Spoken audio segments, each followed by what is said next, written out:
La señora secretaria dará lectura a la cuenta. Se ha recibido una nota del Comité de la Democracia Cristiana mediante el cual comunica el reemplazo para la sesión de hoy del diputado Verdesi por el diputado Torres. Una excusa para asistir a la sesión de hoy del director del Servicio de Salud de la Araucanía.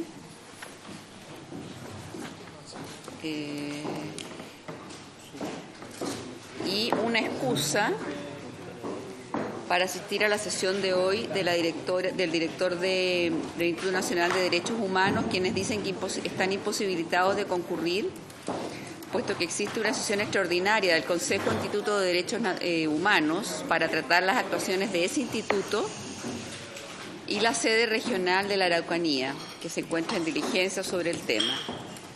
Y eso. Y también da excusas el director de Servicio de Salud de Araucanía y explica acá. Debido a sus funciones, solo puede regresar a la ciudad de Angol desde la ciudad de Santiago el día viernes 23. Por lo que, bueno, da una excusa, ¿la leo? Por lo que recién con esa fecha se ha informado de la invitación, se informó tarde de la invitación, lo cual por un asunto de tiempo le hace imposible instruir a fin de compilar, elaborar y tabular adecuadamente la información que se le requiere, dada la naturaleza e importancia de la misma. Y dice que enviará información que agregue valor a la discusión y queda en disponibilidad para otra oportunidad. Bien, muchas gracias. Sobre la cuenta ofrezco la palabra. Puntos varios. Sí, diputado Rosas y diputado Crispi. Diputado Rosas. Gracias, presidente. Bueno, como Comisión Salud quiero aprovechar hoy día de saludar a todos los técnicos y técnicos paramédicos de todo el país que tuvieron su día del técnico paramédico ayer y que imagino que hoy día los están celebrando en sus consultorios, centros de salud, hospitales, y son la parte que hace el cuidado más cercano a los pacientes en toda la red asistencial, así que quiero darle un saludo especial a nombre de toda la Comisión Salud y especialmente porque ellos están también en una lucha para que los recibamos acá en la Comisión Salud y puedan estar integrados dentro del Código Sanitario. Así que espero que en algún momento tengamos el espacio también para escucharles dentro de nuestra planificación y agenda pronta. Así que feliz día de los técnicos paramédicos. Gracias, diputado Rosas. Le ofrezco la palabra al diputado Crispi. Gracias, presidente. Sí, muy operativo. Solo no está el presidente titular, pero consultar si vamos a mantener las 11:30 y si no solicitar que sigamos sesionando a las 11. No sé si la sesión pasada también partimos a las 11:30, entonces que tratemos de hacerlo a las 11 porque varios tenemos otras comisiones. Y en lo mismo, de excusarme también, bienvenido superintendente, que vamos a tener que retirar antes que termine la sesión porque tengo derechos humanos paralelamente y estamos recibiendo al subsecretario de Interior. Eso, presidente, gracias. Ok. Sobre la petición, sobre el punto, diputado Celis. Sí, yo adhiero a lo que propone por su intervención el diputado Crispi, porque los que venimos de regiones no es más fácil claramente estar a las 11 que a las 11:30 y además hay otras comisiones y otras actividades que están fijadas los lunes. A ambos diputados le haré llegar la inquietud a quien corresponda, porque imagino tiene razones también con la adhesión del diputado de gobierno o de oposición. No, sí, voy a hablar con Juan Luis Castro a ver si es posible readecuar el horario de los lunes a las 11 de la mañana, pero tengo entendido que él parece que está con una comisión también previa, entonces por eso no puede llegar antes. La otra termina a las 11:30. Pero ya le queda poco. Ya queda poco. Así que, pero bueno, igual hablaré con Juan Luis Castro y haré llegar vuestras propuestas. ¿Alguna otra palabra sobre puntos varios? Si no hay más palabras sobre varios, entonces vamos a entrar a la orden del día. Esta sesión tiene por objeto 2 puntos. El primero, recibir al señor Superintendente de Salud, don Ignacio García Huidobro Honorato, a fin de que exponga en relación a la última resolución dictada respecto a la adecuación de factores de riesgo por sexo y edad. Y el segundo punto, a fin de conocer el impacto que tiene en la salud de la población, en particular en niños, niñas y adolescentes, la situación de conflictividad entre las comunidades originarias y la actuación policial en dicha zona, para lo que habían 3 invitados, pero ya se han excusado 2 y estaríamos recibiendo entonces al presidente del Departamento de Primeras Naciones del Colegio Médico, señor Nelson Vergara.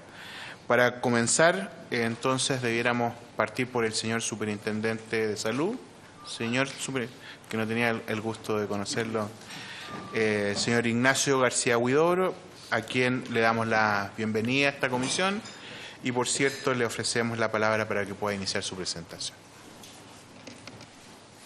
Ahí sí, sí. Muy buenos días a todos. Gracias por la invitación.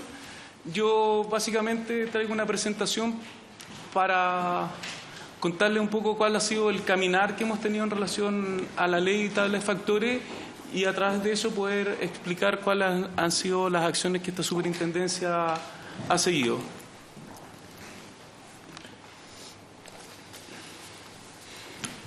Avanzar acá es este, bueno. Sí, pero no está en presentación. ¿No? Ahí yo creo que está. Sí, perdón, gracias. Para el lado ya, vamos. No se ve mucho, perdón, no sé por qué. A ver, para partir, básicamente, como modo de enmarcar un poco nuestra conversación, comentar que la superintendencia está regulada. Sí, antes de eso, es para solicitar, si es posible, que nos bajen un poco la luz para poder ver la presentación, porque está muy clara y no se ve. Ahí está. Están bajando. ¿Ves? Muchas gracias. Esto es instantáneo. Sí, esta cosa es como mágica. Sí. Puede continuar nomás, señor. Espero que no se vea todo así, acá no se ve así. Bueno. No, sí se va a ver bien. Lo que pasa es que eso es el PDF de la ley. Siempre sí. Es así. Ah, ya, bueno. Como les comentaba, es solo de marco comentarles que la superintendencia está regulada por el decreto de fuerza de ley del año 2005, donde hay una serie de artículos que básicamente van indicando cuál es el quehacer de esta superintendencia en todos sus quehaceres, ¿ya? Y en relación a eso, el artículo 118 y el 119 en relación a las indicaciones que la superintendencia a través de la intendencia de fondo u otros pueda sacar a la comunidad o en particular a la ISAPRE, regula cuáles son los mecanismos como nos tenemos que interrelacionar. Y básicamente dice que nosotros a través de estas circulares e indicaciones informamos respecto a las situaciones que creemos que hay que normar o hay que regular. Respecto a eso, las ISAPRES o quien esté siendo afectado por esta circular tiene el derecho y la facultad de apelar en su primer orden de prelación, que a la misma intendencia de fondo, quien sacó esa indicación, o en caso de que no esté de acuerdo con la resolución que se le da, puede ir al superior jerárquico, que básicamente es el superintendente. Entonces, ese es el orden dentro de la superintendencia. Si cualquiera de estas resoluciones no cumplieran con lo que los afectados interpretan que es adecuado, ellos pueden recurrir a tribunales. Entonces tenemos básicamente 3 grandes procesos: una indicación que saca intendencia de fondo puede ser recurrida respecto a eso, a ella misma se le recurre. Si quien está recurriendo no está de acuerdo con la respuesta que se le da, va al superior jerárquico, que es el superintendente, y si es que efectivamente quienes han puesto estas indicaciones no están de acuerdo, pueden subir a tribunal. ¿Ya? Esto es más que las PDF, porque esto es slide propiamente tal. Pero bueno, yo aquí básicamente quería mostrarles un poco cuál es el tema que tenemos hoy día, cómo se estructura un plan de salud. Un plan de salud básicamente se estructura en 2 grandes áreas, que es la primera, que es la situación GIES, ¿ya?, que todos los planes lo tienen que tener, que es el primer componente. El segundo componente es lo que se llaman los planes complementarios, y básicamente el plan complementario tiene 2 componentes, que es el precio base y los factores de riesgo, ¿ya?, que son a lo que nos vamos a abocar y vamos a conversar un poco, y en algunos casos pueden haber beneficios adicionales. Como ustedes pueden ver, los planes complementarios son los que representan del valor total de un plan de salud el principal área de influencia, ¿ya? Solo a modo de ejemplo, si tuviéramos que elaborar un plan de salud de un hombre con 2 hijas, un hombre de 41 años y 2 hijas, una de 18 y otra de 22 años, básicamente la manera de elaborarlo es identificarlo en la tabla de factores de riesgo, cuáles son sus factores. Eso tiene un plan base, que es básicamente la ISAPRE, la que coloca los valores de esos planes base, y tiene un costo agregado por el GES. Entonces, básicamente la manera de calcularlo es la sumatoria de todos los factores de riesgo de la tabla de factores por el precio base más el valor que tiene el costo del GES multiplicado por el número de integrantes de esa familia. Y eso da un valor de un plan de salud, ¿ya? Por lo tanto, por eso es tan relevante las variaciones que puedan sufrir los planes en relación a los factores, porque efectivamente son el área de mayor influencia y es un factor que multiplica el plan base y puede generar cambio importante respecto a los valores. Eso ya lo mostré. Contarles también que el artículo 170 de esta misma decreto de fuerza de ley del año 2005 explica qué es la tabla de factores y básicamente lo que da es la definición de ella respecto a qué es y cuál es la lógica. Y básicamente la lógica es hacer una interpretación de lo que es el ciclo de vida de una persona y los distintos cambios y gastos que pudiese ir generando en relación a sus cambios de vida. Yo lamento que se vea tan mal, la verdad no sé qué es lo que pasa. A ver, si quieres esperar un ratito que vengan de informática. Bueno. Sí, porque esto, por ejemplo... Entonces, vamos a suspender unos minutos mientras puedan arreglar técnicamente la presentación. Esto es relevante que lo vean.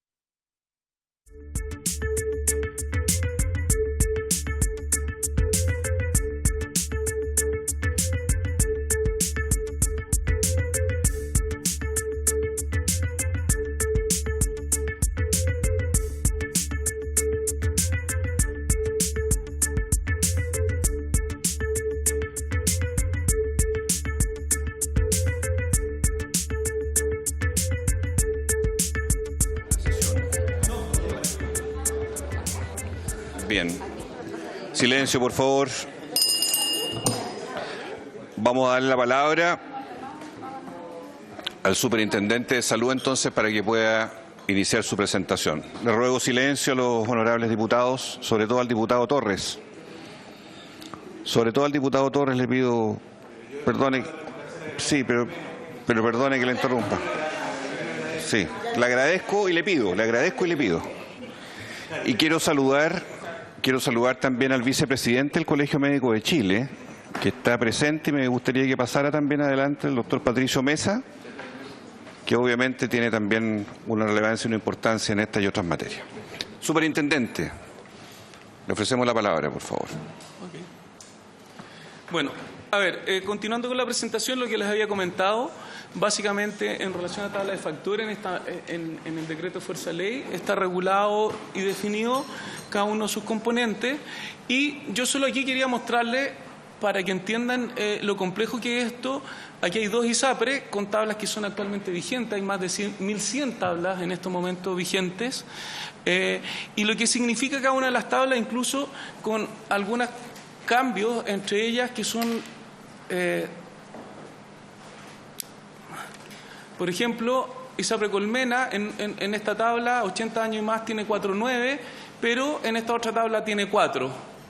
Y así ustedes pueden ver que los distintos componentes según los grupos etarios y de edad, hombres y mujeres, incluso dentro de las mismas ISAPRES, tiene una variabilidad importante. En general, ISAPRE Banmédica, como ven ustedes aquí, avanzó en los hombres al pivote. El pivote fue definido como hombre entre los 30 y 35 años y eso es un factor 1, ¿ya? Avanzó por lo menos en esta de los 2 años en adelante en mantener el pivote entre los 2 años y los 35. Solo básicamente quiero mostrar que hay una diversidad importante de tablas y con una diversidad dentro de las mismas tablas y dentro de las mismas ISAPRE importante. ¿Perdón, diputado? No es la misma tabla. Esa es una tabla, esta es otra. Hoy día la ley, y esta es otra, pero a ver, hoy día la ley faculta a las ISAPRE a tener máximo 2 tablas de factores vigentes, ¿ya?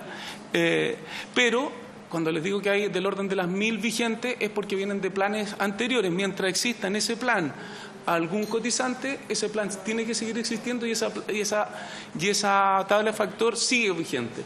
Lo que pasa es que esa tabla de factor no se puede comercializar. Estas son las tablas que en estos momentos tiene Colmena y Banmédica, que las puse como ejemplo, en comercialización. ¿Ya? Las tablas de factores, previo el dictamen del Tribunal Constitucional del año 2010, estaba regida por el artículo 199 y básicamente está destacado en rojo los 4 numerales que el Tribunal Constitucional declaró inconstitucional, y queda un numeral, que es el numeral 5, que sigue regulando el funcionamiento de las tablas de factores. Entonces, esta es la realidad post-declaración del Tribunal Constitucional del año 2010. Los 4 primeros numerales están eliminados, pero quiero destacar que el numeral 5 sigue vigente y dice: las instituciones de salud serán libres para determinar los factores de cada tabla a emplear. En todo caso, la tabla de un determinado plan de salud no podrá variar para los beneficiarios mientras se encuentren adscritos al mismo, ni podrán ser alterados mientras se incorporan a él.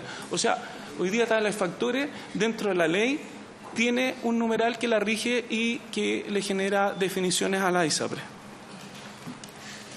Básicamente, ¿qué fue lo que significó el fallo del Tribunal Constitucional del 2010? En resumen, lo que hizo fue congelar los tramos, ¿ya? Básicamente, lo que hizo es que las tablas de factores tal cual estaban quedaron congeladas y por lo tanto no podían subir ni podían bajar los planes. Y en relación a eso, el año 2011, la superintendencia, a través de su superintendente, las ISAPRE le preguntan, este es el ordinario 548, le preguntan cuáles son las medidas a seguir en relación a la indicación del Tribunal Constitucional, y la superintendencia lo que contesta que impide que las ISAPRES modifiquen el precio por cambio de tramo etario, por cuanto esa facultad contemplada, en lo contrario, queda sin sustento legal. Y desde el 2011 en adelante nos hemos encontrado que en relación a la gente que está suscrita a los distintos planes, sus planes no pueden subir, pero tampoco pueden bajar, ¿ya? Y esto, insisto, es la última resolución del 2011 y desde ahí en adelante la superintendencia no se había pronunciado al respecto. Lo que ya les comenté, básicamente el Tribunal Constitucional lo que hace es congelar las tablas de factores, básicamente porque considera que hay arbitrariedad y discriminación por edad y género, y hoy día la única manera de que yo pueda tener una modificación de mi tabla de factores es cambiándome de ISAPRE o llegando a algún cambio de plan, ¿ya? Con la misma ISAPRE en la que estoy.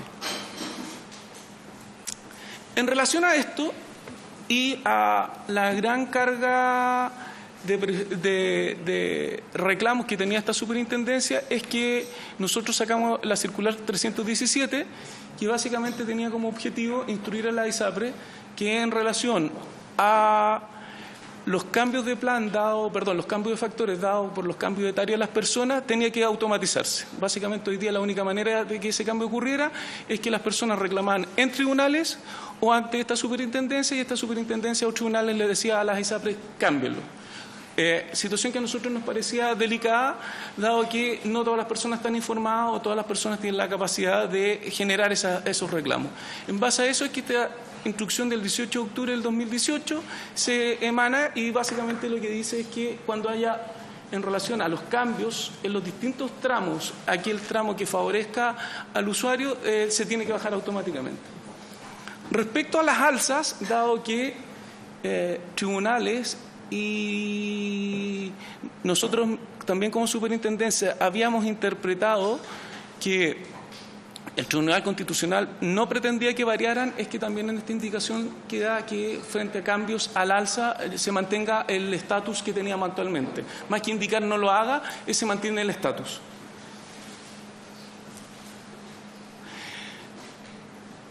En relación a eso, como yo les había comentado, dentro de los articulados, las ISAPRES, dentro de sus facultades, tienen la posibilidad de recurrir a la Intendencia de Fondos en relación a a las distintas indicaciones que nosotros les demos, y básicamente eso es lo que ellos hacen. Básicamente, a través de esta circular, ellos nos colocan un recurso de reposición, y en el subsidio jerárquico, o sea, lo que les comenté, en caso que no sea favorable a ellos, que se eleve al superior jerárquico, y básicamente en relación a eso es que se nos solicita la evaluación de la definición que hemos dado, y mientras esta no esté resuelta, que la indicación no se aplique. Y básicamente esta indicación es la que se acoge, que van a seguir las acciones tal cual como están decididas, pero mientras no se hayan definido los distintos cursos, la indicación no se aplica. ¿Ya? En relación a esto, nosotros emitimos una circular aclaratoria que básicamente buscaba determinar que la circular 317 no es que no quedó vigente y no es que se retrotrajo. La circular 317 y la 316 siguen vigentes y no se han retrotraído. Básicamente lo que se acogió es que hasta que no estén resueltos todos los recursos legales que le facultan a la ISAPRE y no los tengamos claros cuáles van a ser los caminos que van a seguir, no se aplique la medida. Y fue básicamente eso lo que se acogió, y básicamente, como les digo, la circular sigue plenamente vigente. Tan es así que sigue vigente es que nosotros ahora el 22 de noviembre le estamos contestando a las ISAPRE que hemos rechazado sus recursos, y en relación a eso ahora lo que sigue es que se eleva al superior jerárquico, o sea, a la Superintendencia de Salud, básicamente a su área de Fiscalía y a este superintendente. Eso en relación a la 316 y eso en relación a la 317. Perdón, 317 y 316 respectivamente. Eso es. Muy bien, muchas gracias, superintendente. Se ofrece la palabra.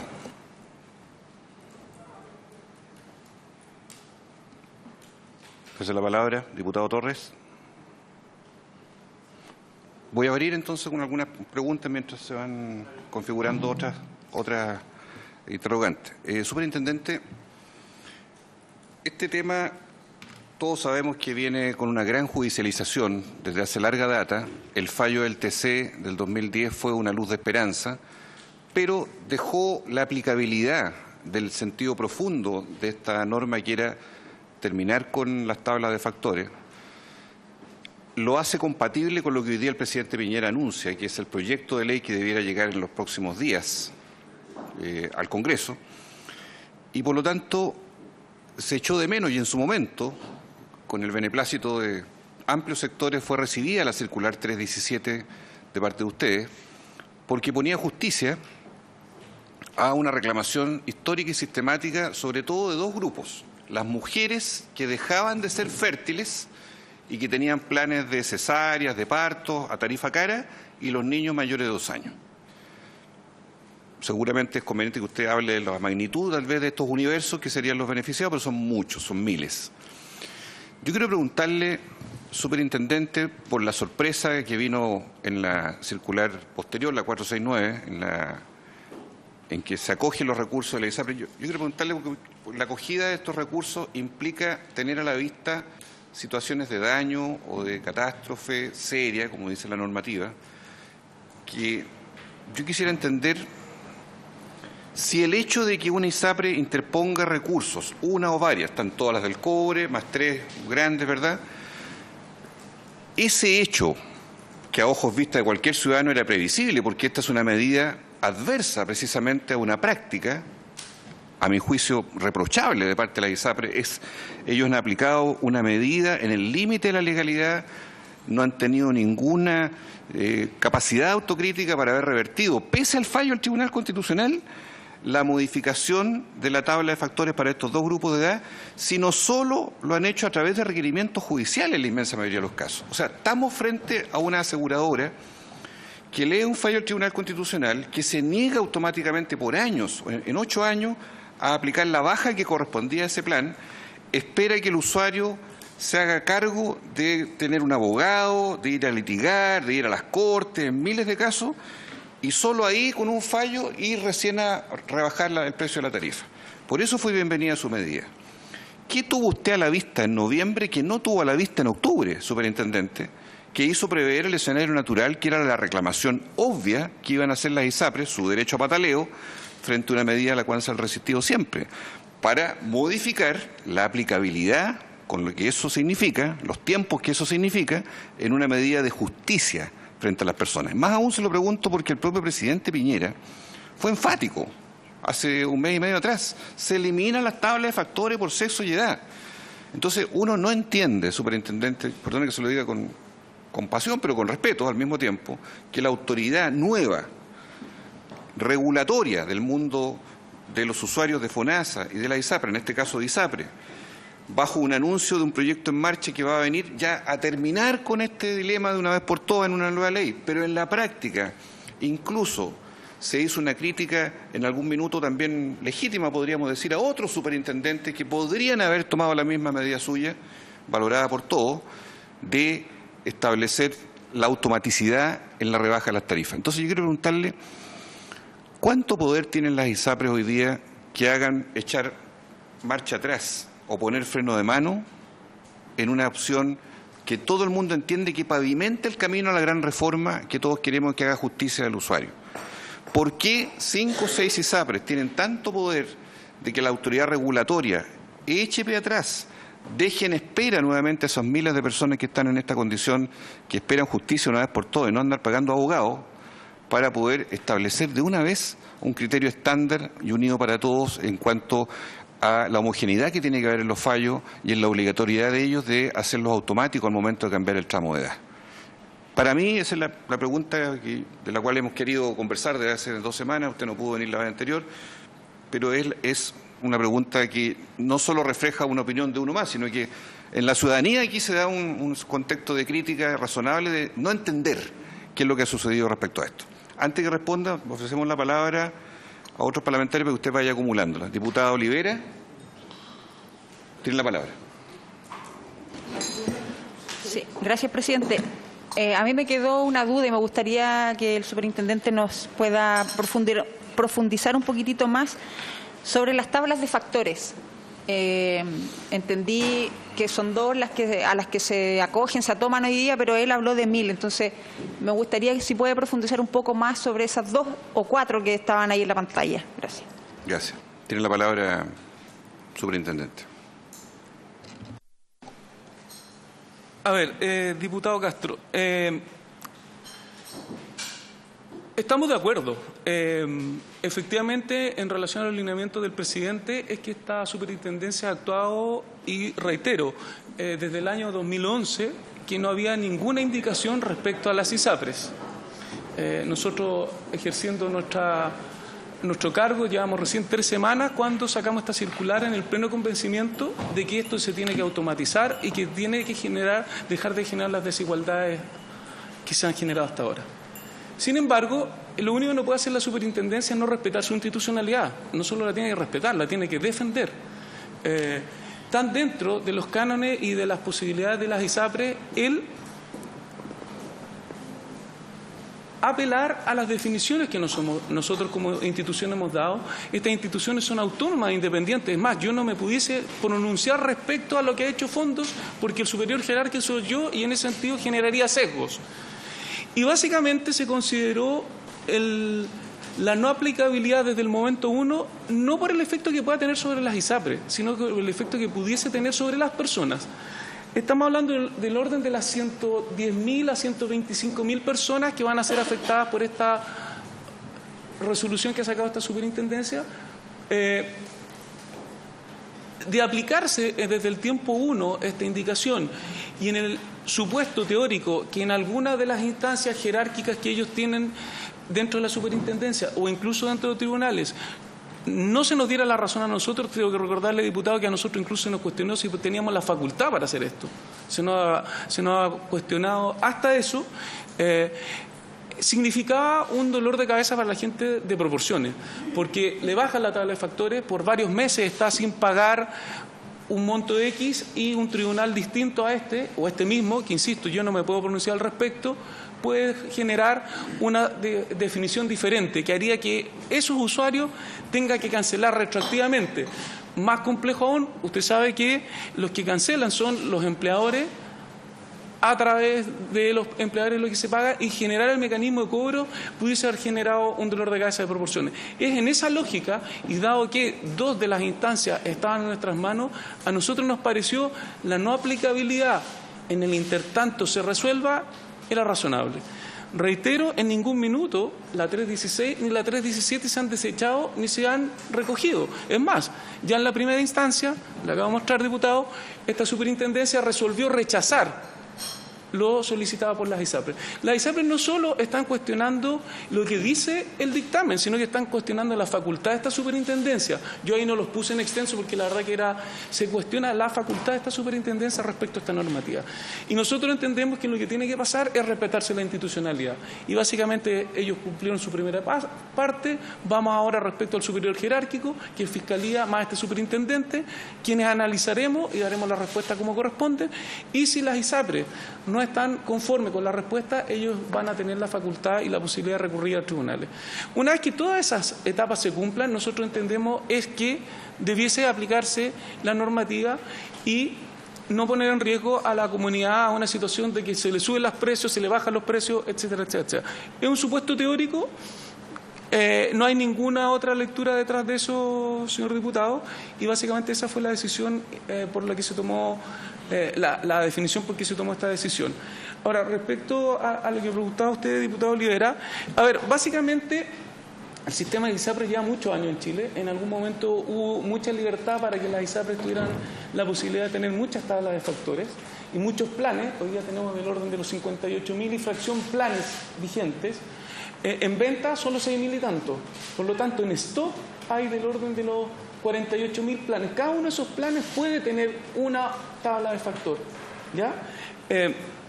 Por lo tanto, esas tablas de factores están vigentes, pero no están en comercialización. Una de las cosas que hace el DFL del 2005 es básicamente determinar que las ISAPRES podrán tener como máximo 2 tablas de factores en comercialización. Y esas cada 5 años las pueden cambiar, que es lo que hoy día les mostré que tienen en vigencia. Dice relación también con eso parte de la indicación que el DFL 130, perdón, la circular 136 que nosotros también emitimos junto a la 137, que busca generar ordenamientos. ¿Pudiésemos como superintendencia hacer una excepción a la 136? Sí, en la medida, perdón, a la 316, en la medida que la propuesta de una u otra ISAPRE demuestre que la tabla de factores que ellos proponen cambiar trae en sus integrantes disminuciones en relación o es más favorable a los usuarios. ¿Le puedo hacer una precisión ¿Sí? antes de dar las siguientes palabras? ¿Cuánto tiempo van a esperar los 120.000 beneficiarios afectados y afectadas por esta paralización de aplicabilidad de la circular 317 hasta que quede fallado el último recurso en los tribunales, en la última instancia de los tribunales? Le pregunto esto porque en el sentir común de la gente uno podrá decir, ¿hasta dónde mi autoridad que defiende a los usuarios lanza hacia el futuro tener una disposición estándar para todos, como lo trató de hacer en la 317, hasta que el último recurso judicializado, y por lo tanto seguimos en la línea de la judicialización, sea alguna vez posible que tengamos esta norma de terminar con las tablas de factores que no sean automatizadas? ¿O tendrán que esperar una nueva ley? Porque yo quiero preguntarle derechamente qué significa políticamente esta medida. Porque yo no logro comprender que si era previsible, natural, que si después había un fallo que reversaba en algunos casos la medida, se podría nuevamente recurrir a esa sede, ¿verdad?, por parte de los afiliados o de la propia superintendencia, a defender, precisamente a defender al usuario, porque el rol, entendemos todos, suyo, es la defensa del usuario injustamente abusado en el precio, gran tema hoy día en materia de ISAPRE, y no la cautela de toda la judicialización que la contraparte ha desplegado y que la va a seguir desplegando porque ha sido su estrategia sistemática durante los últimos años. Entonces, ¿cuánto tiempo tenemos que esperar a esto? Porque esto parece un trámite muy largo en la evolución futura que va a tener. A ver, diputado Castro, comparto sus preocupaciones y aprensiones, pero reiterarle que en los últimos 7 años ningún superintendente se había manifestado respecto a esto. Esta superintendencia sí lo tomó en sus manos, sí lo hizo efectivo y sí ha visto algunas situaciones que desde el punto de vista técnico a nosotros nos generan algunas preocupaciones y básicamente lo único que se ha hecho es acoger la no aplicabilidad desde este primer momento. Respecto a los tiempos nuestros, como usted ve, no son largos. Nosotros pretendemos que de aquí a 2 o 3 semanas más también esta superintendente y su fiscalía se haya manifestado al respecto. O sea, antes de fin de año va a haber fallo final de la superintendencia. Absolutamente. Y está la evidencia, diputado, que así ha sido. O sea, nosotros... Pero después viene la justicia. Si es que recurren, no lo puedo decir. Pero, diputado, yo tengo que responder por lo que yo soy responsable. Yo asumí el 1 de octubre de este año. Al 18 de octubre había una circular que, le reitero, durante 7 años ningún superintendente anterior sacó. Al respecto, nosotros... se nos pidió una observación técnica que se fue discutida con nuestros equipos técnicos y vieron alguna posibilidad de generar una dificultad mayor al usuario en caso que no fuera favorable. En relación a eso se acoge y han transcurrido 2 semanas de nuevo y ya la rechazamos. O sea, aquí hay un lineamiento claro. Nosotros hemos rechazado la apelación de las ISAPRES. Se levanta al nivel jerárquico superior, que es Fiscalía, este superintendente, y nosotros pretendemos de aquí a 2 o 3 semanas efectivamente tener resuelto. Si ellos van a acudir o no a tribunales, yo eso, diputado, no se lo puedo contestar.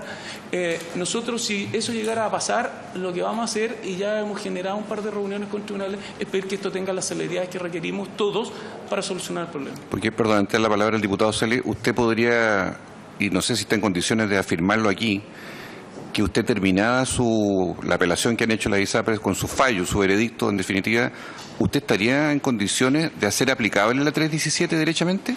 Es que, diputado... Sin perjuicio de la judicialización progresiva. Si yo le contesto eso, me van a acusar de parcialidad. Yo tengo que evaluar todos los elementos que ellos van a colocar con Fiscalía para efectivamente dar una respuesta. O sea, yo no puedo cometer la imprudencia de hoy día responder algo que tiene que seguir los conductos. Yo tengo que ser el primero que respeta la institucionalidad de la superintendencia. Y eso es lo que estamos haciendo. Y lamentamos mucho que básicamente se haya cuestionado la institucionalidad de la superintendencia cuando hay distintas autoridades públicas o privadas de este país que dicen que la superintendencia no tiene facultad para hacer esto u otra cosa, nos daña. Y por lo tanto, insisto, el compromiso que sí puedo adquirir con esta Cámara de Diputados es que nosotros, antes de que acabe el año, vamos a haber tomado una resolución. Diputado Celis, tiene la palabra. Sí, quisiera preguntar lo mismo que usted señala, presidente, de otra forma al señor superintendente. ¿Por qué supone, no tiene por qué responderlo, porque usted no tiene por qué hacer suposiciones, pero sí a una aproximación que usted tenga? ¿Por qué no se había hecho, habiendo transcurrido 7 años desde el dictamen de agosto del 2010 hasta hoy día, los otros superintendentes no habían tomado esta decisión? ¿Qué hecho jurídico de otra naturaleza hace suponer un retraso de 7 u 8 años en esta decisión? Diputado, no me corresponde a mí manifestarme al respecto. Yo básicamente asumí la superintendencia con una mirada de futuro, con una mirada de avanzar en aquellas áreas que estaban pendientes de avanzar, y esta es una de las tantas que tenemos, por favor, que avanzar, y en ese sentido hemos estado trabajando. Yo no me parece prudente que yo me pronuncie respecto a superintendentes anteriores. Por último, antes de concluir, superintendente,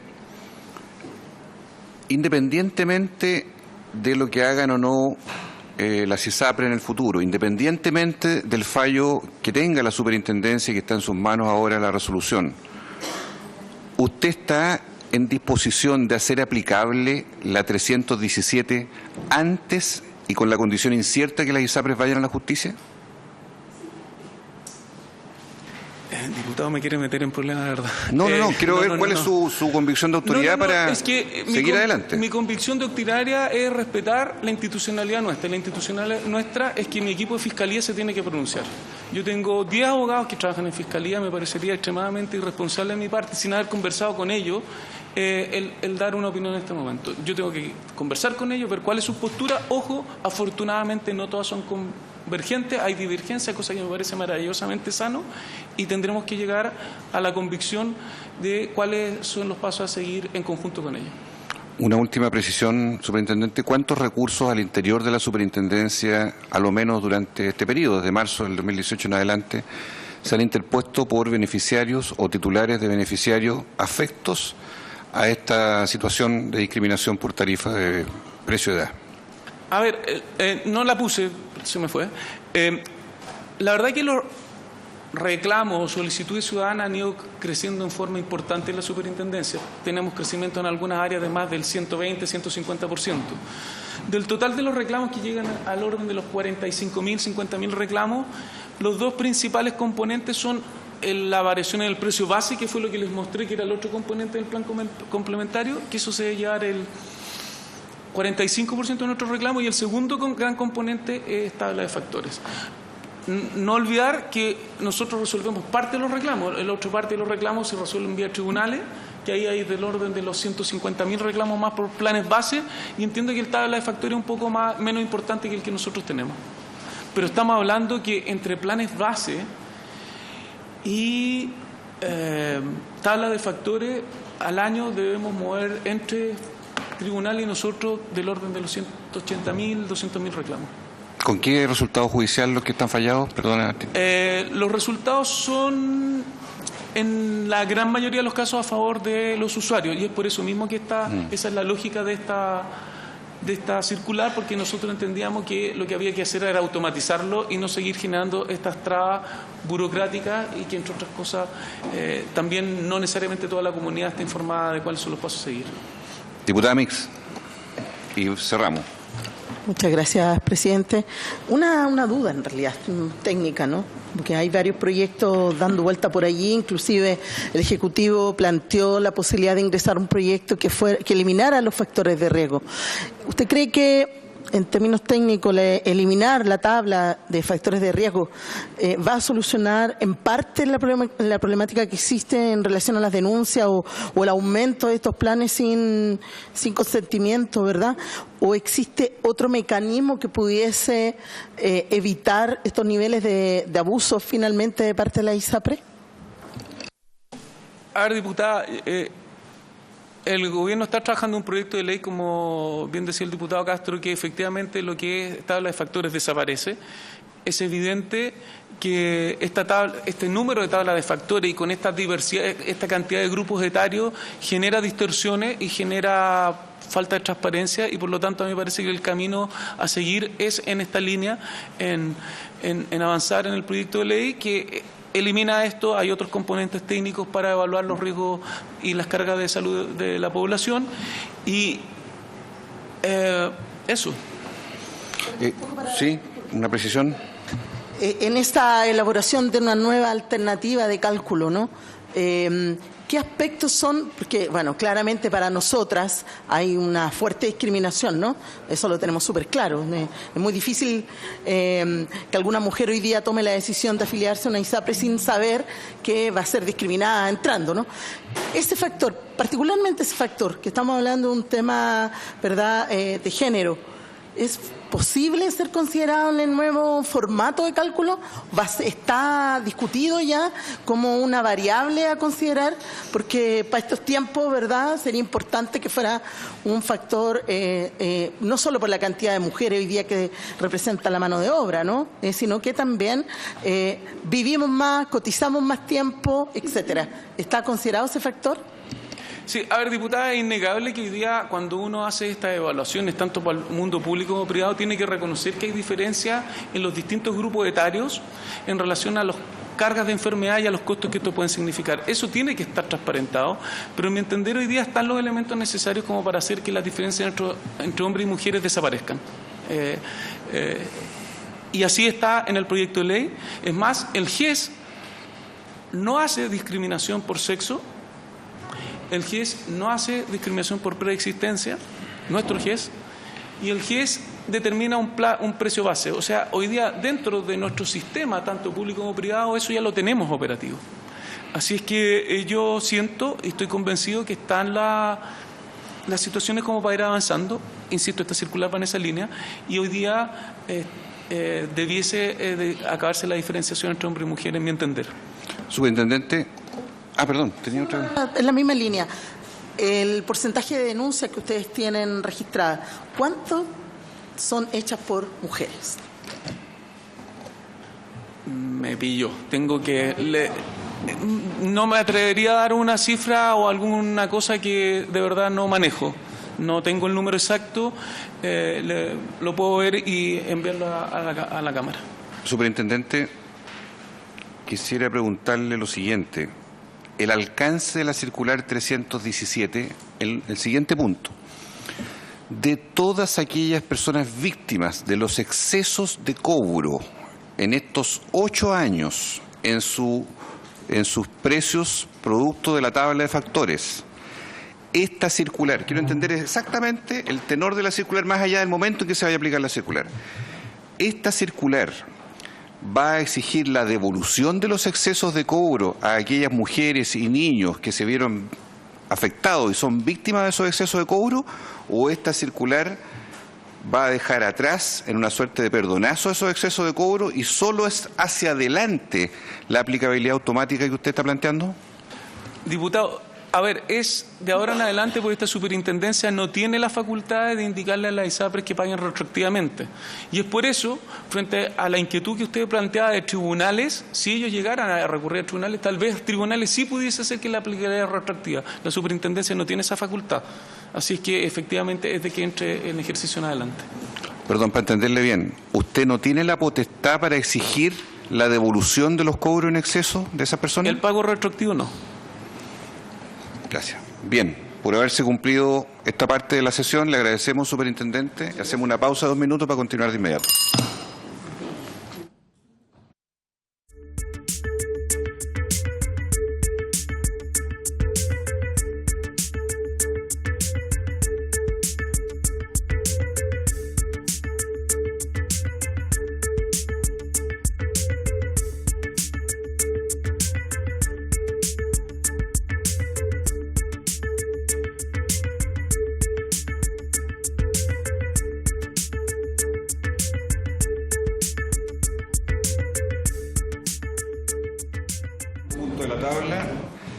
Para conocer el impacto en la salud de la población respecto de niñas, niños y adolescentes en cuanto a la situación de conflictividad entre las comunidades originarias y la actuación policial en la zona de la Araucanía,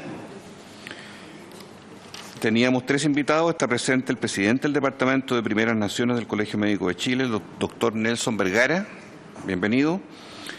Y se ha excusado al director de Servicio de Salud de Araucanía Norte, don Jorge Montes Coronado, que se excusó, y asimismo el jefe regional de la Araucanía del Instituto Nacional de Derechos Humanos, señor Federico Aguirre, quien también se excusó. Y con razones, sí, razones fundadas. Así que le ofrecemos de inmediato la palabra al doctor Vergara, por favor, sobre este tema que lo pidió especialmente la Comisión, a raíz de los acontecimientos que se han vivido en las últimas semanas en la Araucanía, por todos conocidos. Tiene la palabra.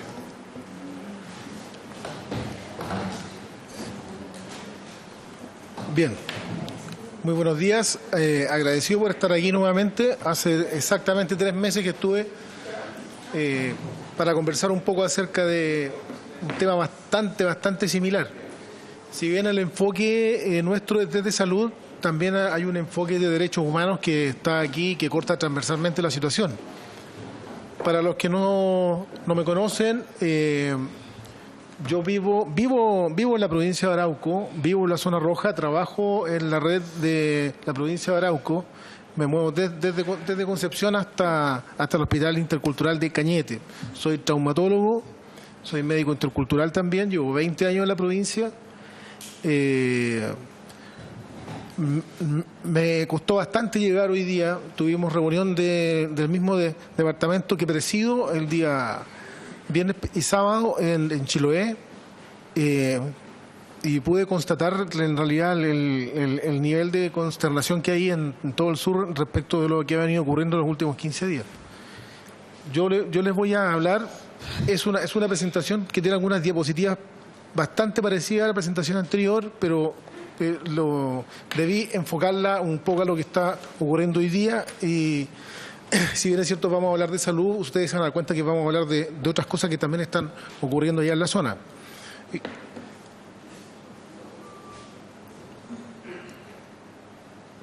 Esto es igual que la vez anterior, nada más para que ustedes sepan qué cosas hacemos nosotros como departamento. Somos un departamento nuevo, tenemos 3 años y queremos contribuir positivamente, uno, a la relación que existe entre sistemas de medicina tanto el oficial, en el cual yo estoy, y también el de las primeras naciones, o sea, de nuestros pueblos originarios. Nosotros hemos decidido llamarlos de otro modo, no nos gusta la forma como lo llamamos, a ellos tampoco les gusta, y la verdad que es un concepto relativamente nuevo, es un concepto que actualiza cómo nos nombramos entre las partes. Les ha gustado mucho y les reconoce primero la preexistencia del Estado chileno, y les reconoce también el carácter de más que pueblo, sino que de nación, que tienen una cultura, una tradición cultural, valores, incluso podríamos llamar incluso un horizonte, ¿no? Y en segundo lugar, tratar de construir el máximo posible en lo que podamos, y por eso que estamos aquí hoy día, en lo que es el diseño, ejecución y evaluación de políticas públicas que tengan relación con los territorios y con las primeras naciones en cada caso, y también en el conjunto de las primeras naciones. Busqué una pequeña definición de violencia porque hace unos años atrás participé con un cientista político en unos eventos y me di cuenta que la violencia es bastante más de lo que uno cree ver, digamos. Hay algo que se ve, que es una violencia evidente, que es esta de aquí, que es lo que uno ve, pero también hay una violencia cultural y hay una violencia estructural que son bastante más difíciles de visualizar e incluso, diría yo, algunas pareciera ser que reúnen ciertas características de ser parte como del escenario, ¿ya? La violencia estructural son aquellas cosas que vienen desde la cultura nuestra, pero que se manifiestan a través de lo que es la vulneración de derechos humanos, por ejemplo, o vulneración de derechos en general. Esto es simplemente para ilustrar la diversidad étnica que existe hoy día en nuestro país,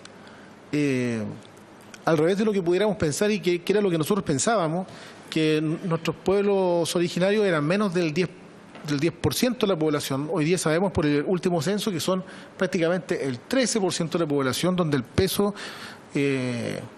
mayor se lo lleva el pueblo mapuche, con casi 1.600.000 habitantes. Y también, ojo con lo que está pasando con los extranjeros, que esto era hace un par de años atrás nada más alrededor de 500.000, 400.000, 600.000. Hoy día estas son las estimaciones de extranjería, y si uno junta las dos cifras nos podremos dar cuenta que prácticamente 1 de cada 5 personas que habitan en el país no corresponde al perfil de lo que podríamos llamar el chileno medio que camina por la calle. Así que esto, en realidad, yo creo que es un tema que va a ir siendo cada vez más relevante. Algunos elementos de acá incluso han podido extrapolarse positivamente. Hay facilitadores interculturales hoy día para población haitiana, por ejemplo. Y eso es una idea que surge desde este lado. Recordar que existe esto, que a través de este convenio CEPAL-CELADE con el MinSal, desde el 2007 a 2014 se elaboraron los perfiles diferenciados, perfiles epidemiológicos diferenciados de población indígena en Chile, por región, por servicio de salud. Uno puede reunir información hoy día y saber de qué se enferman, de qué se mueren, y teóricamente eso ser un instrumento, un insumo para después generar una política que sea diferenciadora en ese sentido, en el caso que existan diferencias. Vale decir, llevamos más de 10 años con información como esta. Aquí están cada uno de ellos, y en muchos casos de ellos, para poderlo conseguir, demoramos bastante, y no sabían que algunos, incluso servicios de salud, no sabían que existía, otros sí lo tenían y estaba guardado en un cajón, o incluso a veces estaban en biblioteca, pero no se le daba el uso. Y estos dos documentos, que yo los encuentro muy decidores, este es un documento que salió el año pasado, Desiguales, del PNUD, salió en junio del 2017, y este otro documento que es muy interesante porque lo trabajó la CEPAL con la Alianza Territorial Mapuche de Ercilla. Y en conjunto con ellos, este es un documento bastante técnico, ¿ya? Y recoge no solamente elementos de salud, sino que también de caracterización epidemiológica, y también elementos que tienen que ver con derechos humanos y cumplimiento de tratados y de legislación. Así que es bastante bueno tenerlo, digamos, en mente. A todo esto yo he recurrido, por eso que los pongo aquí. Entonces, vamos desmitificando algunas cosas. La proporción de población indígena desde el censo del 2002 en adelante ha ido paulatinamente en aumento, pero no porque la tasa de natalidad sea exageradamente alta, sino que porque la forma de preguntar ha ido cambiando y también la identificación de las personas ha ido cambiando con el tiempo. Entonces hoy día tenemos que en el censo de 2017 ya aparece un 12,8% de población, superando el 10%, la barrera psicológica, por decirlo así, y ya tenemos un contingente bastante más numeroso de que probablemente pensábamos nosotros. Y eso nos tiene que hacer pensar también que los problemas asociados, las problemáticas sociales que pueden estar asociadas aquí, a lo mejor tienen bastante más peso del que nosotros pensábamos. La otra creencia es que nos decían siempre que la mayoría de los indígenas vivían en Santiago. Y estos son datos nuevos, frescos, de la encuesta que hacen del 2015. No tengo los de la 2017, pero luego yo creo que van a salir, pero la realidad es bastante similar. El 30,1% efectivamente vive en la región metropolitana, pero si ustedes suman esto, prácticamente el 40% vive en territorios que son más bien ancestrales, a lo mejor no en el campo, no en territorios rurales, pero sí acercándose de donde ellos eran, digamos, originalmente. Y un 30,6% se reparte por otras regiones. Pero ya hay un mito menos aquí, que es que la mayoría de nuestros pueblos indígenas viven aquí en Santiago. Eso no es real hoy día. Sin duda alguna que la región de la Araucanía tiene un tremendo peso específico, la cantidad de población indígena. Es probable que uno caminando por Temuco no lo note, porque la mayoría de ellos viven fuera. Van, digamos, uno se encuentra con ellos en la calle, ¿ya? Pero sin duda alguna que el hábitat de ellos está fundamentalmente en las zonas rurales. En el caso de Arica también la proporción es bastante importante, y así en el caso del Biobío, yo vivo en la provincia de Arauco, que pertenece a la región de Biobío, si bien es cierto tiene un 5,1%, ellos están muy bien territorializados. Entonces yo vivo en la provincia de Arauco y se nota la presencia de la identidad mapuche, lauquenche, desde la zona de Cañete hacia el sur. Es importante y bastante fuerte. En general son distintos, tienen menos ancianos, tienen una mayor cantidad de niños, una mayor proporción de niños, casi un 10% mayor de población indígena, son más jóvenes, la población es más joven. Y revisemos algunas determinantes que a lo mejor nos van a hablar de un poco de la realidad que ellos viven hoy día. En relación a pobreza, sin duda alguna que lo golpeaba bastante más que la población que no es indígena, sobre todo a expensas de la pobreza extrema, que si bien ha ido cayendo en los últimos años, persiste todavía una mayor proporción, tienen prácticamente un 70% más de pobreza. Y que si lo podemos ver por región, a excepción de Antofagasta y a excepción de Maule, en la enorme mayoría de los casos sigue habiendo una mayor prevalencia de pobreza en el resto del país. Y si empezamos a mirar ya a nuestra infancia, vemos que golpea aún más a los niños, así como a los ancianos también, la pobreza. Nuestros niños indígenas son en general casi un 10% más pobres que los niños que no son indígenas. Vale decir, tienen un 70% más de pobreza. La pobreza de nuestros niños indígenas es mayor. En ese sentido, fíjense que esta diapositiva es del documento de la CEPAL, muestra la proporción de niños mapuche y no mapuche con privaciones de educación, información, saneamiento y vivienda. Estas son estadísticas del año 2012. Y en todos los casos, ampliamente los niños que son indígenas de esa zona tienen menos educación o están más privados de educación, de acceso a los medios de información, tienen menos saneamiento básico. O sea, esto va en la línea que no solamente es una pobreza nominal, sino que efectivamente hay un grado de postergación que es bastante mayor. Aquí hay que hacer a lo mejor más de una lectura. No es simplemente decir que la gente mayor no sabe leer, no sabe escribir, porque sí, eso es cierto, pero son conocedores de la cultura de ellos. Vale decir, no tienen a lo mejor elementos para que se manejen y conduzcan excelentemente la cultura nuestra, pero la cultura de ellos sí. En el único caso que se está revirtiendo esto es justamente bajo los 20 años, que hoy día ya tenemos que el analfabetismo es mucho menor en los menores de 20, pero en todos los otros grupos existe, digamos, una tendencia a que manejen mucho menos el mundo nuestro. Fíjense que en el texto de desiguales del PNUD del año 2017, si uno toma los apellidos y busca la posición social en cohorte nacida entre 1940 y 1970,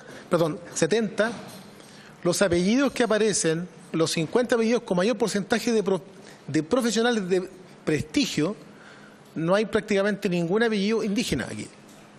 Y si uno... Y si uno revisa los 50 apellidos donde no hay ni siquiera un solo profesional de prestigio, todos los apellidos son indígenas a excepción de Escares y Garavito. Todos los demás son indígenas y en su enorme mayoría es gente de origen mapuche. También hay gente que digamos del norte, pero como el peso específico de ellos es bastante grande, y puedo reconocer algunos apellidos de allá de la zona mía. Entonces aquí no... ¿Perdón? Faltamos varios ahí.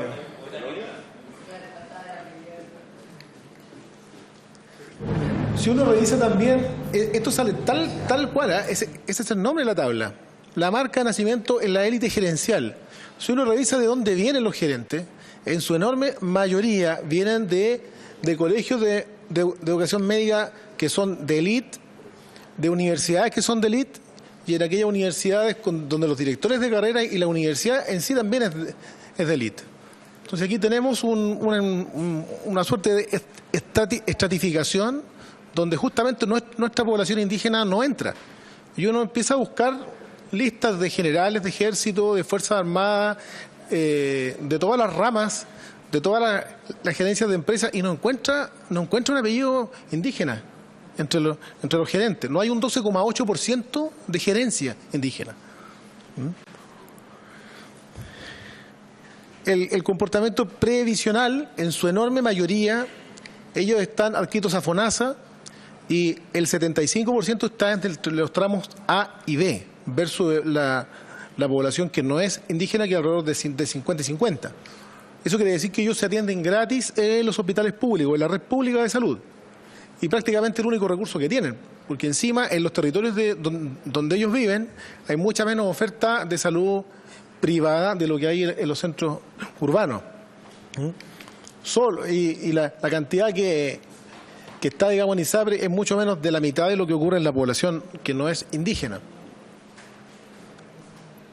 ¿Cómo podemos expresar esta situación? Ya nos hacemos un marco de una familia que domina poco la cultura chilena, que es más pobre, que tiene menos ancianos, que tiene muchos niños, que viven en zonas rurales, generalmente dispersos, alejados de los establecimientos de salud. Bien, viendo la mortalidad general y la mortalidad infantil, si nosotros vemos esto, este trienio yo lo tomé porque en realidad es bastante representativo a lo que ocurre en todos los casos, en todos los servicios de salud, en todas las regiones y provincias, existe una sobremortalidad general para la población indígena. Y está dado no solamente porque existen enfermedades transmisibles, que uno podría pensar que es un atraso y que están en el Chile del año 1970-60. En realidad no, se superponen las enfermedades transmisibles con las enfermedades cardiovasculares, neoplasias y tiene que llamarnos profundamente la atención la tercera, que a veces es la primera causa, de acuerdo al grupo etario que uno quiera estudiar, que son las causas externas, o bien dicho, los traumatismos, la muerte violenta. Y justamente para el grupo entre 20 y 65 años de edad masculino es la principal causa de muerte. Y yo estuve aquí en agosto y lo dije, que si uno revisa la historia, es la misma causa de muerte desde que llegó el español, para el mismo grupo etario. Quiere decir entonces que como sistema público de salud no hemos atendido a esta realidad. Fíjense que también en este mismo sentido, si uno revisa la mortalidad por causa externa, vale decir por traumatismo, en todas las regiones existe una sobremortalidad que bastante marcada, y si uno lo revisa por grupo etario, aquí ya empieza a aparecer un dato que vamos a tener que ponerle mucho ojo, que existe una sobremortalidad entre los 0 y los 4 años, que es aproximadamente 3 veces la mortalidad para niños que no son indígenas.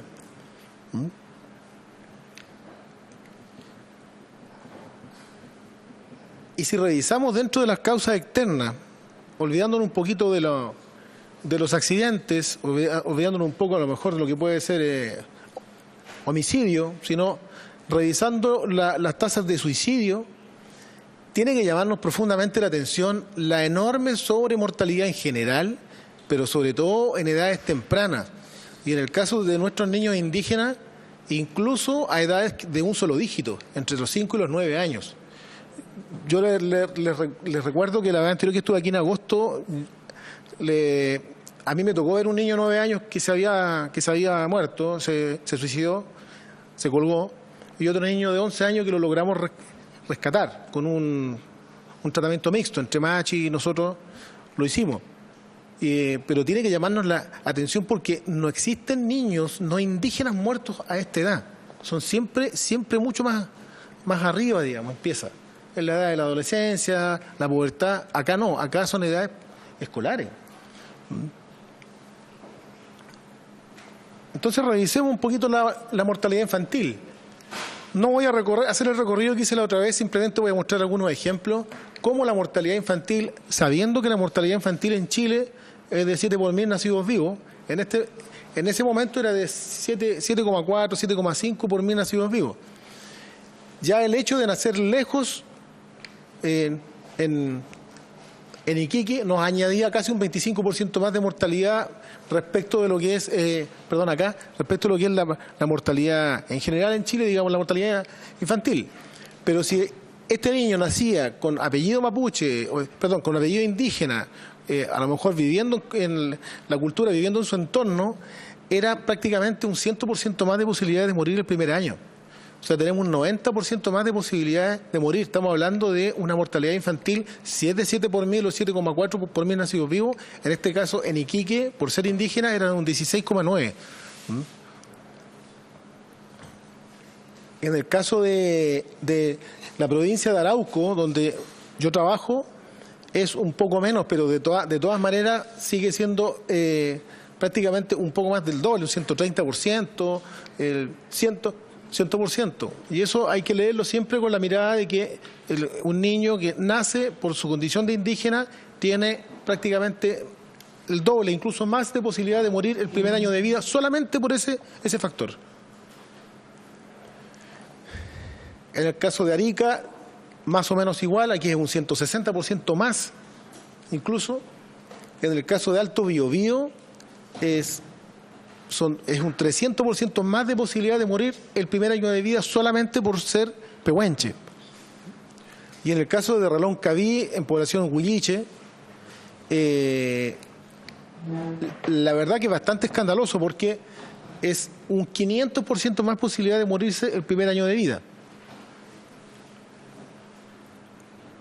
Entonces la pregunta que nosotros nos hacemos, los que trabajamos allá y que nos dábamos cuenta que la realidad era distinta a lo que se nos pintaba, es si estos perfiles y toda esta legislación que está aquí, que menciona la salud para pueblos indígenas, que menciona los derechos, normativas una tras otra desde el año 2003 en adelante, 2002 en adelante, ha servido para algo porque En el hospital donde yo laboro, si uno le pregunta al director cuál es la mortalidad de tu población, él no la sabe.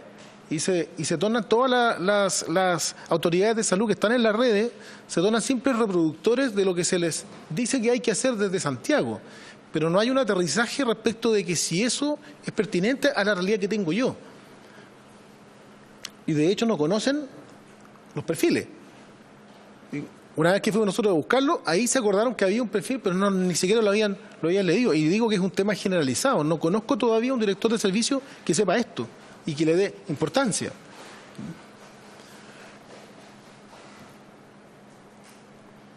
Y por último está esto que llama la atención, que desde 2013 ya deberían entonces, desde este año, territorializada la salud, las autoridades de salud, no solamente conocer, sino que rendir cuenta respecto de sus resultados clínicos, de su mortalidad infantil. Tratamos de conversar con muchos de los directores de servicio, tanto en Puerto Montt, Osorno, y la verdad que no se manifiesta un interés respecto de esto. Y estos no son insumos para las carreras, no son insumos para las inducciones, ni siquiera forman parte los perfiles como insumo para el programa que tiene que hacer cada recinto hospitalario cada año. Entonces la pregunta es, ¿qué es lo que estamos haciendo con esto? Y yo mostré la vez anterior y lo vuelvo a resaltar, porque ahora vamos a entrar en tierra derecha. Los perfiles sirvieron solamente para hacer un plan respecto de salud, pero de las enfermedades que son no transmisibles, o sea, enfermedades crónicas. Se centraron en los adultos, en el adulto mayor, y se olvidaron completamente de los niños.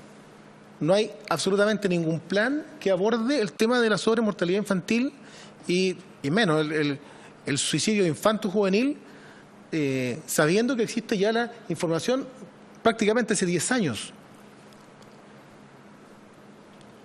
Quiero mostrarles este informe un poquito más inextenso porque me lo pidieron que fuera, digamos, esto para que habláramos sobre la situación de la violencia. Yo creo que aquí ya hemos visto que hay una violencia estructural, hay un sistema que nos apunta hacia el lado que debe apuntar. Esta es una violencia que ya no es estructural, sino que esta es una violencia física, esta es una violencia evidente, positiva le dicen en otros lados, negativa la que no se ve y positiva la que sí se ve. Este es un informe que fue el único que se hizo y la idea era haber hecho informes como este en toda la provincia de Arauco, en un jardín infantil que ya no existe, que fue incendiado la semana pasada junto con una escuela. Hay consternación, los papás no saben qué pasó, el 99,9% son niños mapuches los que iban a este jardín, están realmente tristes por lo que está pasando.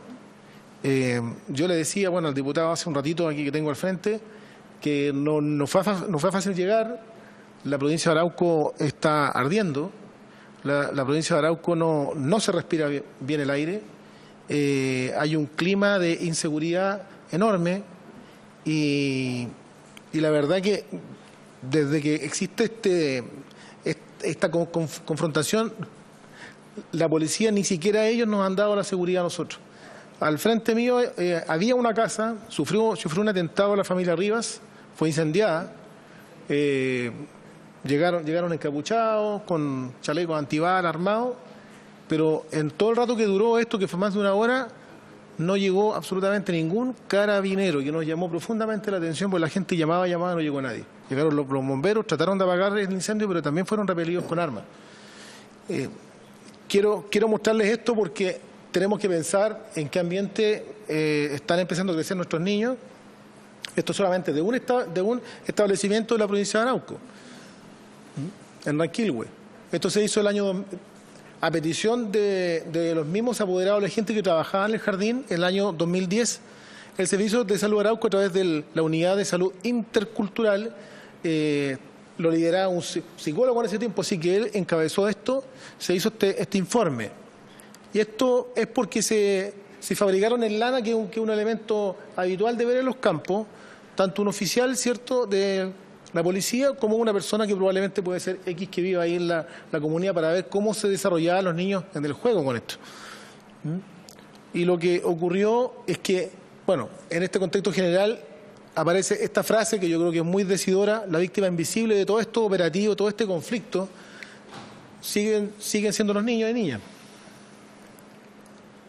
Cuando los niños se les decía escojan un juguete, el que escogía el arma de fuego automáticamente asumía el rol de, comillas, Paco. Y del mismo modo el niño se volvía agresivo, el niño se volvía el que perseguía y los demás tenían que arrancar de él. Los niños empezaron a retroceder en su avance, empezaron a retroceder en el hablar, empezaron a retroceder también incluso en el control de esfínteres, incluso hay casos de terror nocturno, ansiedades de separación de los padres, irritabilidad, el rendimiento de ellos, por ende, en el jardín ya no era el mismo, y esto también se puede llegar a medir, digamos, ¿ya? Y cuando uno mira lo que cuentan las abuelas y mamás, se empieza a dar cuenta de lo grave que puede resultar esto. Aquí vemos, por ejemplo, un niñito de 4 años, esto fue el 2011, este niño ya no tiene 4 años, ¿ya? El que tenía más edad en ese momento tenía 9, el 2011, o sea, hoy día tiene 16 años, ¿ya? Este niño de 4 años presenció un allanamiento hace 1 año y medio. Botaron a todos los niños al suelo con armas, encapuchados, con chaleco antibala, no respetaron nada y se llevaron un primo. Entonces le da susto la policía, se esconde. Él dice que la policía mató a su papá, que en realidad hay un tema de divorcio ahí. Él antes no era así, juega que es Paco y mata pollitos con un palo o los pisa. Aquí hay otro relato de una madre, un niñito de 3 años y medio. Llegaron un día, lo levantaron a todos los niños en ropa interior, lo botaron las cosas a la casa, lo hicieron tirarse al suelo apuntándolos con armas a los niños y preguntándoles dónde estaban las armas y dónde estaba el papá, que tenían que delatarlo. Y suma y sigue, y todas las consecuencias posibles que se les puede ocurrir a ustedes cuando un niño vive y crece en un ambiente que parece que fuera Siria o Palestina, un niño que piensa que a lo mejor está en medio de una guerra.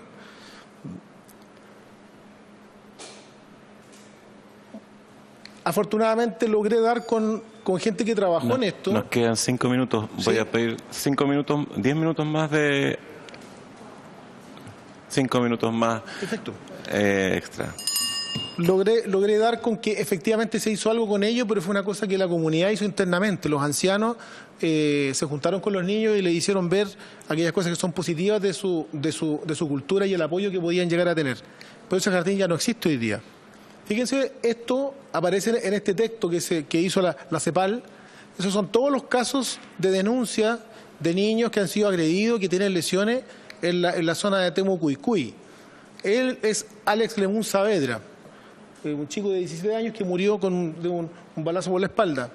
Y aquí tienen todos estos casos, aquí tienen unos cuantos más. Fíjense, aquí niños de 5 y de 2 años.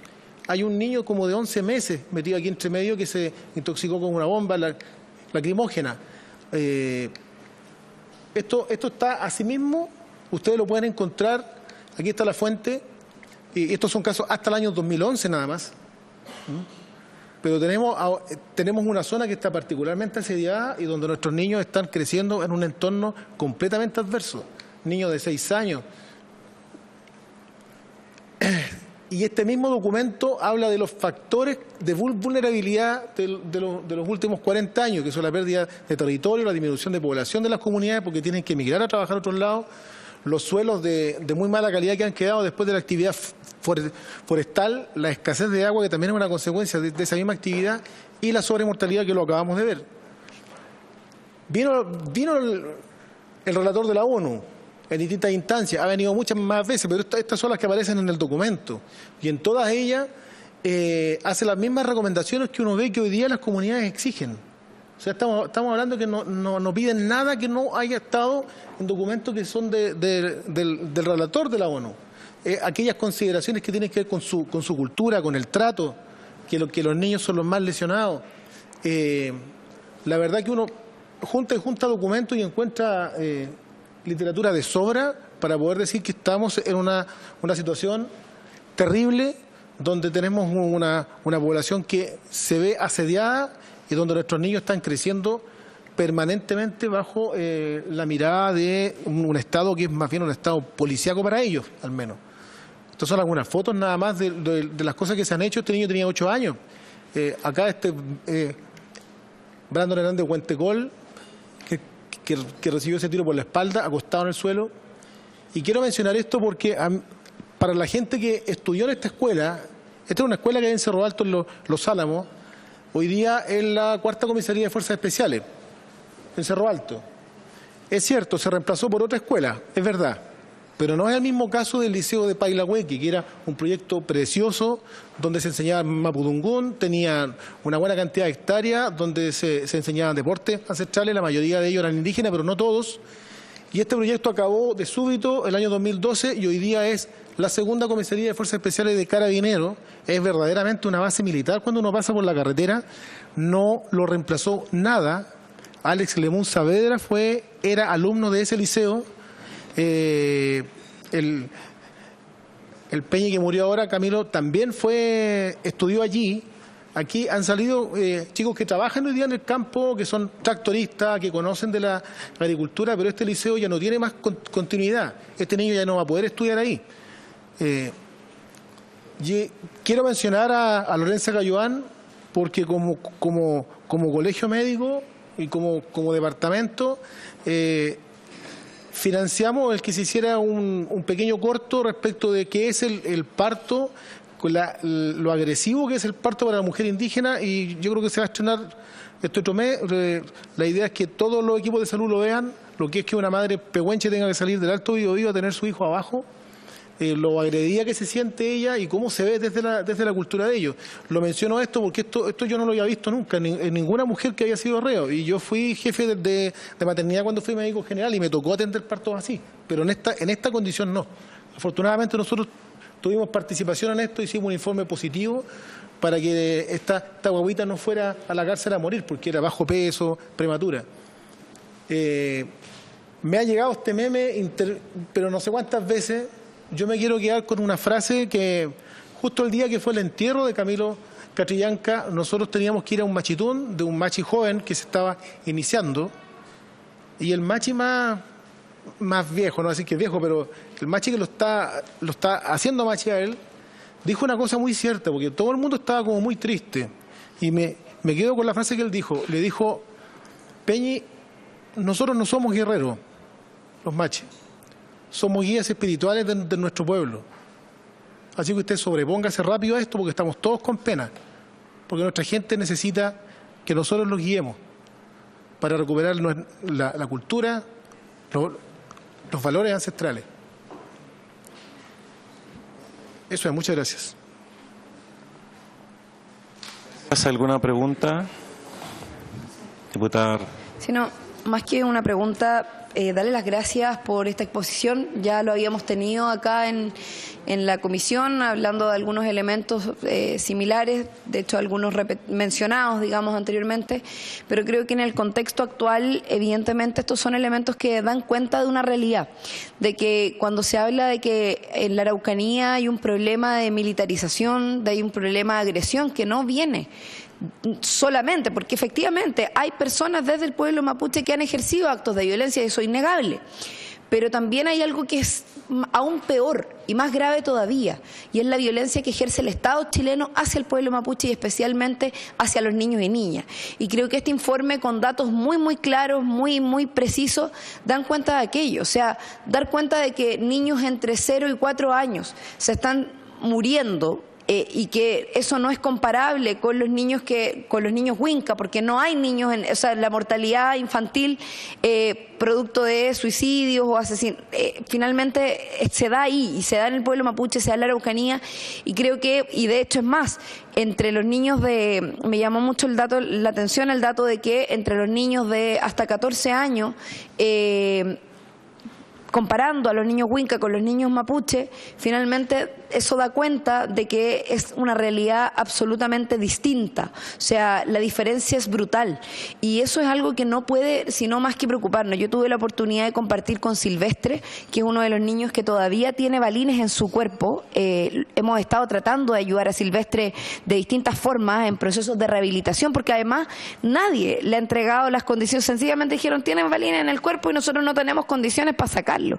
Y hemos estado tratando de buscar medidas alternativas, ayudando a la familia, acompañándolo, porque nadie más se hizo cargo. ¿Tiene balines en el cuerpo? Ok, ya, listo.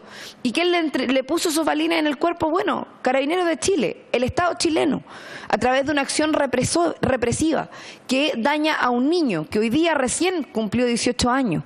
Pero que le pasó esto cuando tenía 16. Entonces, realmente, y por defender a su hermano más chico. Entonces, realmente yo creo que acá lo que da cuenta este informe es que la responsabilidad política del Estado chileno y de la Cámara de Diputados, en este caso como parte de una institución, como parte del Estado, es un llamado de atención. Y yo le agradezco al Colegio Médico estar asumiendo esta responsabilidad. Yo tuve la oportunidad de conversar, de estar con ella, de ir a visitar a Lorenza Cayuán, y el Estado chileno tampoco ni siquiera está capacitado ni en condiciones de hacerse cargo de ese tipo de situaciones. A Lorenza hasta ahora no solo no ha sido compensada por lo que vivió, sino que además ni siquiera le entregaron las condiciones para poder seguir amamantando a su hija y estar en la cárcel que estaba pidiendo estar en Cañete, sino que siguió en una cárcel común. O sea, la hacen parir engrillada y después la mantienen en una cárcel que no tiene las condiciones para estar con su hija recién nacida. Entonces, realmente uno dice, ¿son casos puntuales? Sí, pero estos datos te dan cuenta de que no son casos aislados. Esto es una realidad y que se amplifica en la Araucanía, de la que no podemos seguir. Yo le decía al diputado Belolio recién, esto también trae efectos en la economía de la región. Nadie quiere ir a invertir allá. La gente no quiere tener trabajo. Ya no hay problemas laborales, hay problemas de trabajo. Lo que decía recién el doctor, o sea, me costó salir porque se está incendiando. Entonces, la respuesta es violencia tras violencia y la violencia finalmente, ¿quiénes la viven? Los niños, las niñas, los inocentes, los que no están dispuestos a quemar nada, los que no están dispuestos a enfrentarse, los que no están dispuestos, y sin embargo son los que viven la represión. Entonces, quiero hacer esta reflexión porque creo que es una reflexión necesaria desde el ámbito de la salud, que es un punto que también está generando efecto. Nosotros presentamos una indicación en la ley de presupuesto para verificar que todas aquellas atenciones basadas en el ámbito de la atención sanitaria a los pueblos originarios, que es especial, finalmente se cumpla con todos los protocolos y sobre todo con aquellos presos políticos que hoy día todos calificados de terroristas solo por el hecho de ser mapuche. Recordémoslo también, es un dato que falta, la ley antiterrorista se le aplica en Chile al pueblo mapuche casi exclusivamente, y después de 3 juicios la Machi Francisca Linconao sale libre e inocente después de haber sido ratificada su inocencia, y aún así con una enfermedad tremenda sin ser reparada después de haber vivido casi 2 años dentro de la cárcel. Gracias, diputada Cariola. Tengo la solicitud del diputado Celis, después diputada Mix y diputado Olivera. Vamos a ampliar sí, tenemos otra comisión que sigue aquí a la 1:30, así que vamos a ampliar, por favor, 5 minutos solamente. Diputado Celis. Sí, gracias. También agradecer al Colegio Médico que tenga este grupo de trabajo. Quisiera decir una cosa, yo soy de la Araucanía, ¿no? Así que, y creo que hay un sesgo que es importante evaluar y reparar desde el punto de vista del trabajo del Colegio Médico. Y ese sesgo tiene que ver con que los niños de familias no mapuches también tienen un elemento, un ambiente de violencia que es importante, ¿no? El aspecto de racismo, miedo, temores, depende de montones de cosas. Creo que ahí hay un importante sesgo que debiera, a mi entender, repararse. Y veo 2 cosas hay de los datos que se han mostrado. Uno, que son de elementos estructurales, ¿cierto?, que tiene que ver fundamentalmente con el nivel de desarrollo que ha tenido la región de la Araucanía, que particularmente en términos de pobreza, ruralidad y otros elementos que obviamente están, todos los indicadores y todas las encuestas que hacen y todo han mostrado que son mayores y más malos indicadores en el pueblo mapuche, y más aún si son rurales. Pero eso quisiera hacer una diferenciación respecto a aspectos de violencia política que establece una diferencia. Alguien pudiera decir que todo el tema es político, pero la violencia política ejercida en particular afecta de igual manera a los niños que son mapuches, obviamente tiene una afectación distinta, y a los niños que no son mapuches que vienen a la región. Creo que es importante también hacer una consideración al respecto. Gracias, diputado Celis. Diputada Mix. Gracias, presidente. Bueno, primero lamentar que no esté la comisión completa. Yo creo que finalmente estos antecedentes y el esfuerzo que se hace, porque también el doctor Vergara está acá compartiendo un estudio, además que fue encargado por el Mensal y que está guardado en algún escritorio, que finalmente debería de servirnos como referencia para no solo el análisis que estamos haciendo los pocos que quedamos hasta ahora en la comisión, sino que además son antecedentes para poder tener una posición respecto, por ejemplo, a lo que planteaba la diputada Cariola, respecto incluso el tema del presupuesto, y lo planteamos nosotros también en la votación del presupuesto cuando se habló de la partida de la CONADIS, ¿no? Cuando por un lado estás rebajando, reduciendo recursos para poder implementar planes integrales de desarrollo, etcétera, y por otro lado estás aumentando el presupuesto para las policías de la zona. Entonces, claramente hay una lectura que hay que hacer y que, por supuesto, desde nuestro punto de vista hay que criticar. Por eso mismo rechazamos la partida en esa oportunidad. Pero además salió ayer en el desconcierto una entrevista que se le hizo a la familia de Camilo Catrillanca el año 2004, donde aparece Camilo con 10 años ahí, no sé si lo alcanzan a ver. Entonces, cuando uno empieza a ver esta historia y dice, ya, en 14 años más, ¿con quién nos vamos a encontrar? Con un disparo en la nuca, en la espalda, arriba de un tractor, acusado de 1000 cosas que eran falsas. Entonces, la verdad que la situación de esos niños, de verdad, es muy preocupante. Y no nos estamos haciendo cargo. O sea, desde ese niño que nace con su madre engrillado, ya viene con un estigma, ya viene con una carga de la que el Estado chileno no se quiere hacer cargo. Yo creo que aquí hay responsabilidades, obviamente, de todos los gobiernos hace harto rato. Y es lamentable como en vez de asumir la responsabilidad o querer debatir y conversar y de verdad hacerse cargo, terminan no asistiendo a espacios como este que me parece que aparte de ser una falta de respeto con el doctor, con quien le hemos pedido ya en una segunda oportunidad que venga, no queramos escuchar, no queramos analizar, no queramos asumir esto que es real, que nadie lo está inventando, que es un dato duro, un estudio encargado y que, por cierto, habría que actualizar porque ya tiene varios años ya ahí en un escritorio y sería bastante bueno poder revisarlo. Algo hicimos hace aproximadamente un mes y medio con el doctor Vergara, con Federico también Aguirre y con una representante de los pueblos, de una organización de la defensa de los niños y niñas del Guanmapu. Y me parece que hay que seguir haciéndolo y que escuche quien quiera escuchar. Eso, muchas gracias. Gracias, diputada Mix. Quiero agradecer a nombre de la comisión. ¿Sí? ¿Quieres decir unas palabras? Ok. Sí, quiero decir algo que breve. Esto está generando un rebote enorme. Nosotros hoy día tenemos colegas médicos que tienen que devolver su especialidad en la zona y en algunos casos han argumentado razones de seguridad y no están llegando a la provincia. Este es un tema muy serio. No hay seguros hoy día para casas, para vehículos. Es compleja la situación.